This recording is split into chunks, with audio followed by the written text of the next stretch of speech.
What's going on, everyone? You got a 2022 Mercedes GLB250. This works with the 2021 also. We're resetting the maintenance reminder. Car is off right now. We're gonna keep our foot off the brake, hit engine start stop one time, power up the cluster.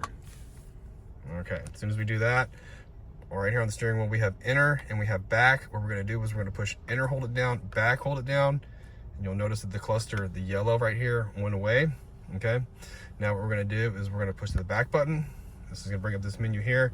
You just scroll to the left. And there should be, to the left, there should be workshop now, okay? Now we're gonna go enter into workshop. And then we're gonna go down to assist plus. Hit enter, okay?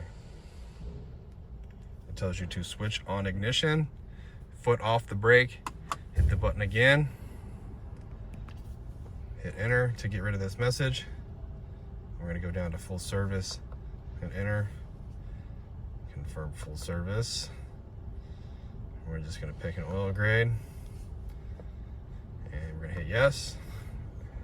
And we're gonna confirm it. It really wants to make sure we wanna do this. We're good to go, okay? And that's it. Hopefully the video was helpful, and if it was, I really appreciate it. Drop me a like, leave me a comment. I'll see you again in another video.